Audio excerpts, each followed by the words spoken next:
కర్నూలు జిల్లా ఎమిగనూరు పట్టణంలోని Adoni bypass road వద్ద ప్రపంచ వైద్యుల దినోత్సవం సందర్భంగా నూతనంగా ఏర్పాటు చేసిన షాలి ఫిజియో క్లినిక్ ను cooperative store chairman Shabbir Ahmed ప్రారంభించారు. ఈ సందర్భంగా డాక్టర్ షాలి మాట్లాడుతూ ఎమిగనూరు పట్టణంలో ఎక్కడా లేని విధంగా ప్రజలకు సరసమైన నాణ్యమైన ఆరోగ్య సంరక్షణ సేవలను అందించడమే లక్ష్యమన్నారు. ఫిజియో క్లినిక్ నందు పక్షపాతం వచ్చిన వారికి ఎముకలు జాయింట్ నొప్పులు, సయాటికా, భుజం నొప్పి, వెన్నుముక నొప్పి వంటి వాటికి ఫిజియో క్లినిక్ నందు సేవలు అందించుటకు కావలసిన సదుపాయాలు ఏర్పాటు చేయడం జరిగిందని తెలిపారు. పట్టణ ప్రజలు సద్వినియోగం చేసుకోవాలని కోరారు. అనంతరం వైద్యుల దినోత్సవం సందర్భంగా ఆయన ప్రపంచ డాక్టర్స్ డే శుభాకాంక్షలు తెలిపారు. ఈ కార్యక్రమంలో కౌన్సిలర్లు, నాయకులు రియాజ్ అహ్మద్, అల్లా బకాష్, కాంగ్రెస్ పార్టీ ఇన్ఛార్జ్ కాసిం వలి, వహీద్, ఇషాక్ తదితరులు పాల్గొన్నారు.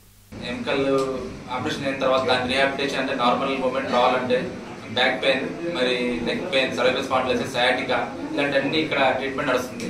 మన దగ్గర ఏం ట్రీట్మెంట్ చేస్తామంటే ultrasound therapy, electrotherapy, IFT, TENS, traction, ఒకవేళ నీ బెండింగ్ కాకుండా దానికి సిపిఎం మిషన్, ఓకే, మరి మన సైక్లింగ్ కానీ, షోల్డర్ ఫ్రోజన్ షోల్డర్ కానీ, పెరియాథ్రిటిస్ షోల్డర్ కానీ దానికి షోల్డర్ ఎక్సర్సైజ్ చేపిస్తాం, బ్యాక్ పెయిన్ సెంటరింగ్ ఎక్సర్సైజ్ చేపిస్తాం. ఓకే, మన టైమింగ్స్ వచ్చేసి మార్నింగ్ 9:30 నుంచి ఈవినింగ్ రాత్రి 9 వరకు మేము అందుబాటులో ఉంటాం. Once again happy doctors day అందరికీ.